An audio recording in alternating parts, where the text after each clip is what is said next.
Areál Divoká voda Čunovo sa nachádza na západe Slovenska v Bratislave. Je to komplex vodných športov. Delí sa na dva kanály, pravý kanál a ľavý kanál.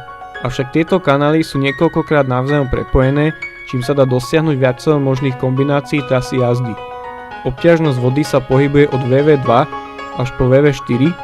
Táto obťažnosť sa dá regulovať klapkami, ktoré vpúšťajú vodu do kanálov.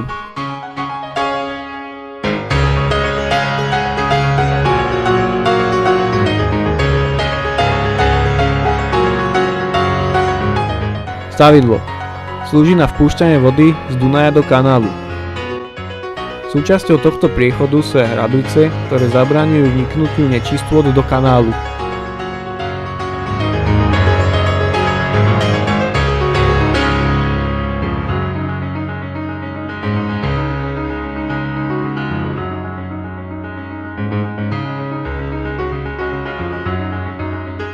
Z tribúny je dobrý výhľad na väčšinu trate. Je tu umiestnené tiež informačné centrum pre novinárov a komentátorov a miestnosti pre organizačný výbor pretekov. Pre občerstvenie divákov je otvorený aj bufet priamo pod tribúnou. Čunovský kanál má 5 rôznych druhov tratí, ktoré sa dajú meniť a regulovať. Dráhy majú dĺžku 460 metrov. Najčastejšie sa používa kombinácia tratí 1. a 2. stupeň obťažnosti VV3. Kanály sa končia 2 výstupmi, ktoré ústia priamo do Dunaja.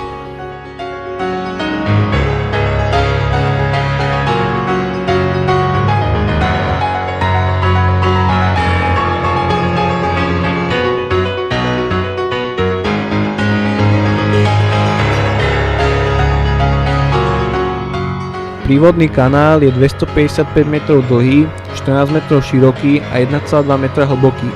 Slúži na prípravu posadky pred vstupom do kanála a na ovlaženie.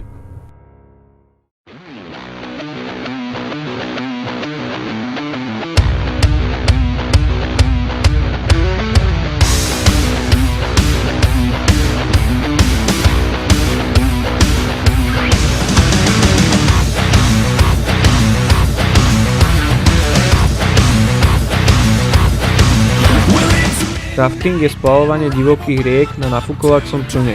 Rafting je pre každého, deti, strednú vrstvu alebo starších ľudí. Splavuje ho od jednej osoby až po 6 až 8 ľudí.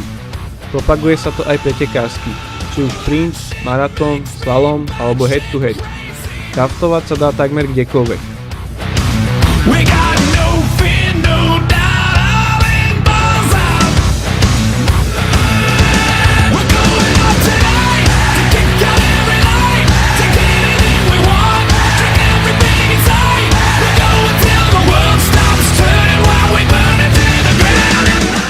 Hlavná požiadavka je voda, čiže mať miesto, kde raftovať, či už na umelom kanáli alebo na iných divokých vodách vo svete, čiže prírodne. Rozdiel je ten, že kanál Čunovo má 460 metrov a prírodne medzi dolinami, údoliami môžete raftovať aj 20 km. Ako sme už spomínali, obťažnosť vody sa delí od VV1 do VV5. VV5 je vlastne najnáročnejší level pre rafting. Existuje aj obťažnosť VV6, ale nejazdí sa na rafte, ale na kajakoch.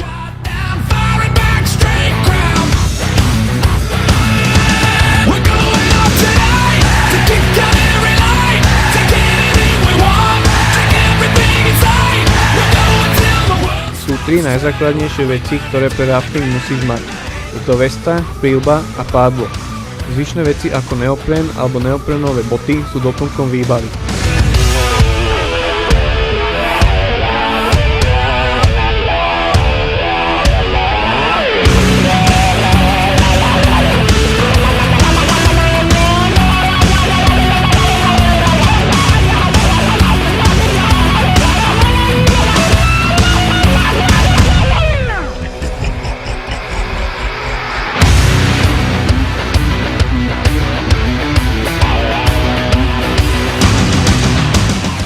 V areáli sa konajú súťaže aj vo freestyle kajaku. Pri freestyle máš kajak do 2 metrov a ide o to, aby pretekár spravil na vlne alebo vodnom valci za 45 sekúnd čo najviac a pokiaľ možno čo najťažších trikov. Ide predovšetkým o pirulety, saltá, mlynské kola a kadejaké kombinácie, ktoré umožňuje práve takto krátky kajak. Okrem toho sa dá na tomto kajaku jazdiť aj úroveň VV6, extrémne rieky, ako napríklad veľké vodopády, slajdy a kadejaké pereje.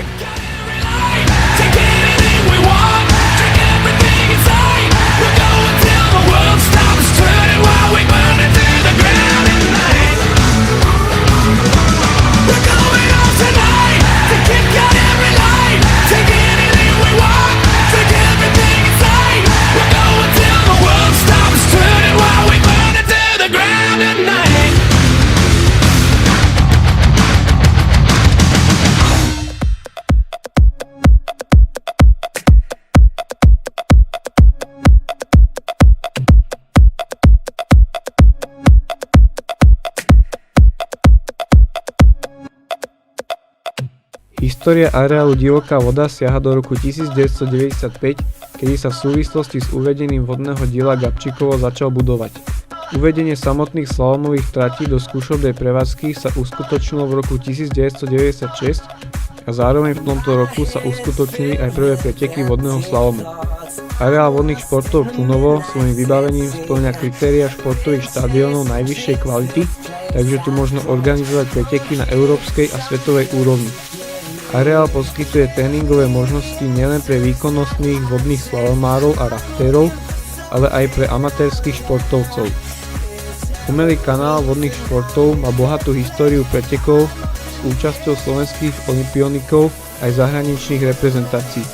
V roku 1997 a 1999 sa tu uskutočnil svetový pohár vo vodnom slalome, v roku 2000 a 2001 hostil majstrovstva sveta juniorov a v roku 2003 majstrovstva Európy juniorov vo vodnom slalome. Rok 2010 sa pripísal ako nemenej dôležitý, keď sa v Čunove konali majstrovstva Európy vo vodnom slalome. A veľmi významným rokom vo vodáckom svete bol 2011, kedy sa areál stal dejiskom majstrovstiev sveta vo vodnom slalome. Kajakárov rozdelíme do rôznych kategórií, a to je C1, C2, K1 muži a K1 ženy, kde C1 je kajakár s jednolistovým pádlom, C2 sú dva kajakári s jednolistovým pádlom a K1 je jeden kajakár s dvojlistovým pádlom.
V roku 2012, asi okolo júla, v areáli Divoká voda Čunovo pribudla jedna novinka. Je to akási zdvíhacia rampa, ktorá slúži na vytvorenie umelej vlny pre surfistov. Tým nám pribudol ďalší šport na divokej vode.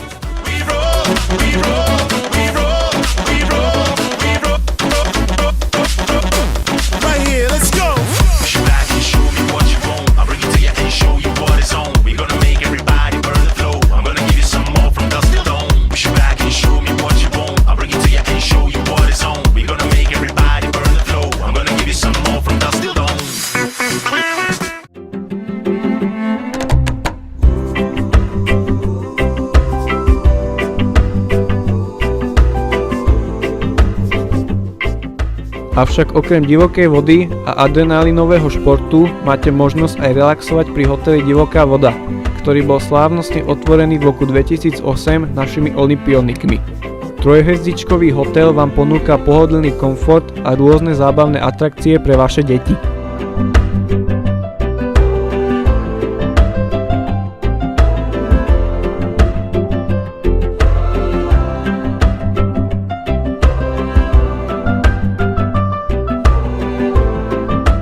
Súčasťou tohto rezortu sú aj volejbalové ihriská.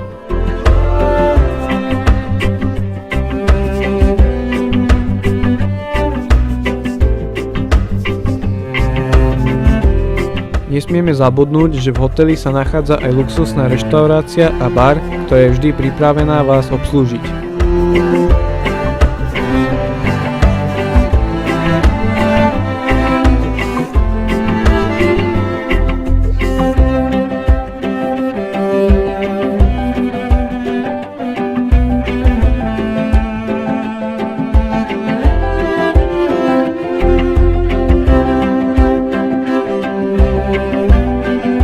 A aby sa vám nemálilo, môžete si tu zajazdiť na štvorkolkách, na štvorkolkárskej dráhe, môžete si tu rovnako aj zahrať paintball, môžete zažiť viac a viac adrenalínu a taktiež sa môžete vyblázniť na skútri na vode starého koryta Dunaja.